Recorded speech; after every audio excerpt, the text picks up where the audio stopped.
बलोची इंसानी हकूक और अमन के लिए काम करने वाली रहनुमा हैं।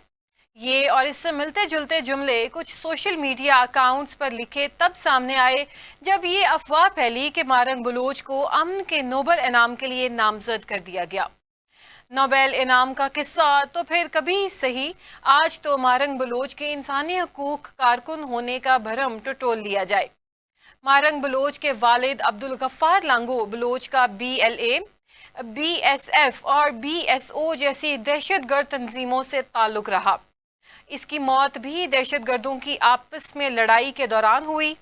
मजलूमियत का रोना रोने वाली मारंग बलोच डिस्ट्रिक्ट चागी में मेडिकल ऑफिसर है और सरकारी इमारात ले रही हैं। रियासत के वसाइल का इस्तेमाल करके रियासत के खिलाफ बोलने वाली मारंग बलोच इस पर बस नहीं कर रही बल्कि एहतजाजी मुजाहिरों की आड़ में दहशतगर्दाना कार्रवाइयों की सहूलतकारी भी करती हैं। ये बात ऑन रिकॉर्ड है कि मारंग बलोच एंड कंपनी ने जिन इलाकों में एहतजाज किए, कुछ रोज बाद उन्हीं इलाकों में दहशतगर्दी की कार्रवाइयाँ हुई। मारंग बलोच की बलोच यकजहती कमेटी करीमा बलोच की कनाडा में हलाकत के बाद बनाई गई थी।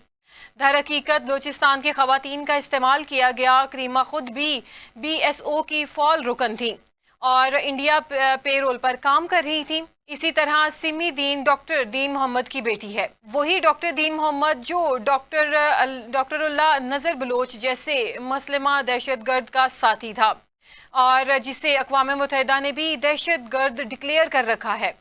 बलोच रवायात के बरक्स खवातीन को सामने रखना और दहशतगर्दी में इस्तेमाल करना इस सारे मामले का दूसरा पहलू है। कराची में चीनी सफारत खाने के हमले में एक खातून ही को इस्तेमाल किया गया था। BLA ने कहा कि सैकड़ों बलोच नाम नेहाद फिदाइन जिनमें खवातीन भी शामिल हैं मजीद ब्रिगेड का हिस्सा हैं। जरूरी है कि इस्लामाबाद धरना के पसे पर्दा मजमूम मकासद को भी बेनकाब किया जाता, जिसमें एतराफ़ किया था कि इसमें ईरान धमाके में मुलविस दहशतगर्द मौजूद हैं। मारंग बलोच ने एक कॉन्फ्रेंस में कहा कि सुप्रीम कोर्ट, पार्लियामेंट और सिक्योरिटी फोर्सेज जबरी लापता अफराद को रिहा करें या कम अज कम उन्हें किसी अदालत में पेश तो करें।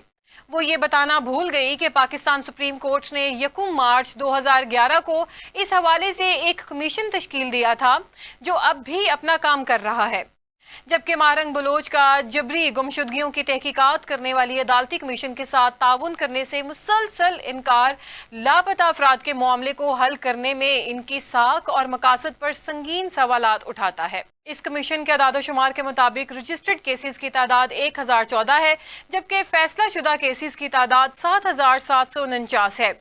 2265 ऐसे केसेस हैं जो इस वक्त हल तलब हैं।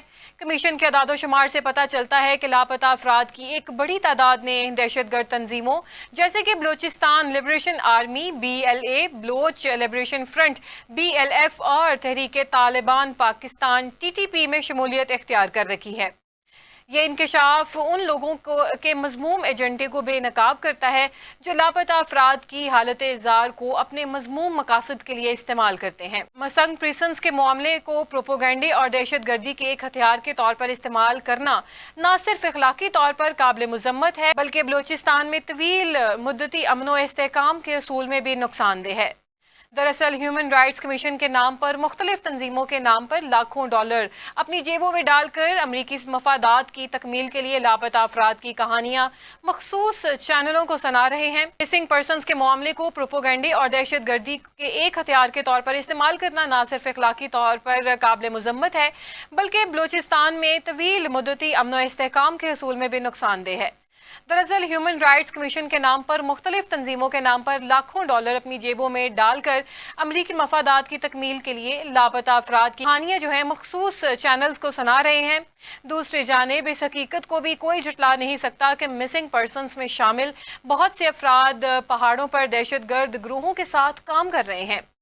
बलोचिस्तान के मुसल्लह दहशतगर्द तंजीमों ने बलोचिस्तान में कत्ल गारत का बाजार गर्म कर रखा है और इसका निशाना उर्दू पंजाबी बोलने वाले उस्ताद, डॉक्टर, पंजाब और खैबर पख्तूनख्वा से ताल्लुक़ रखने वाले कोयले की कानों के मजदूर बन रहे हैं। سب کو چن چن کر ویگنوں، بسوں اور ریل گاڑیوں سے اتار کر بے رحمی کے ساتھ گولیوں سے چھلنی کیا جا رہا ہے، جبکہ منعقدہ کانفرنس میں بلوچوں کی وکالت کرنے والی ماہرنگ کو بلوچستان میں پنجابیوں پہ ظلم و ستم کی داستان سنائی گئی اور پنجابی مزدوروں کے قتل پر سوالات پوچھے گئے کہ مئی 2024 میں دہشت گردوں نے ایک گھر پر حملہ کر کے 7 پنجابی مزدوروں کا قتل کیا۔ اپریل میں BLA نے 9 پنجابی جو ایران سے سفر کر رہے تھے ان کو قتل کرنے کی ذمہ داری قبول کی۔ اپریل میں ہی ایک اور واقعے میں 2 مزید پنجابی مارے گئے۔ اکتوبر 2023 میں دہشت گردوں نے پنجابی مزدوروں کو تربت میں قتل کر دیا۔ 6 اپریل 2019 میں دہشت گردوں نے ان کو ہاسٹل ہائی وے کے قریب 14 مسافروں کو بسوں سے اتار کر قتل کر دیا۔ نومبر 2017 میں گولیوں سے چھلنی 15 لاشیں لیویز نے بلیدہ کے قریب برآمد کی۔ مذکورہ اینکر نے پوچھا کہ صوبے میں پنجابی مزدوروں کے قتل کے پیچھے کون ہے جن کو پنجابی مزدوروں کے قتل سے فائدہ ہو رہا ہے؟ میڈم، کیا پنجابیوں پر ڈھائے BLA کے ظلم و ستم کی آپ مذمت کرتی ہیں؟ دنیا نے دیکھا کہ دہشت گرد تنظیموں کی وکالت کرنے والی ڈاکٹر ماہرنگ کی پنجابی مزدوروں کے قتل پر خاموشی اور بعض گروہوں کے ساتھ ان کی وابستگی ان کی وکالت میں تعصب کو ظاہر کرتی ہے۔ ایک جانب وہ ریاستی خلاف ورزیوں کے بارے میں آواز اٹھاتی ہے اور دوسری جانب وہ دہشت گرد تنظیم کا پرتشدد کارروائیوں پر خاموش رہتی ہیں۔ اس سے ان دہشت گرد تنظیموں کے ساتھ ڈاکٹر ماہرنگ کا تعلق دنیا کے سامنے آ گیا ہے۔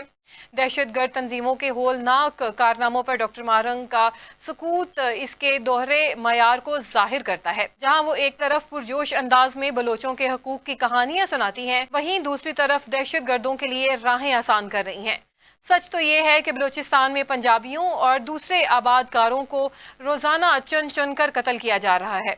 کوئٹہ، گوادر اور بلوچستان کے دوسرے علاقوں میں پنجابی لاپتہ کیے جا رہے ہیں۔ ان کی سربیدہ لاشیں ملتی ہیں، ان کے بوڑھے ماں باپ، ان کی جوان بہنیں، ان کی بیوائیں، ان کے معصوم یتیم ہونے والے بچے کس سے فریاد کریں؟ اب یہ حقیقت واضح ہو چکی کہ ڈاکٹر ماہرنگ بلوچ قوم کو بے وقوف بنا رہی ہے۔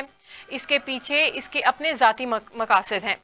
اسلام آباد میں ماہرنگ بلوچ کے دھرنوں میں دہشت گرد تنظیموں میں شامل افراد کی شرکت اس بات کا ثبوت ہے کہ بلوچ نسل کشی اور نوجوان نسل کی تباہی کے پیچھے ماہرنگ بلوچ جیسے لوگ شامل ہیں۔ اس سے ثابت ہوا ہے کہ ماہرنگ بلوچ امن پسند کارکن نہیں بلکہ دہشت گردوں کی ہمدرد، پاکستان کی سلامتی اور امن کی دشمن ہے۔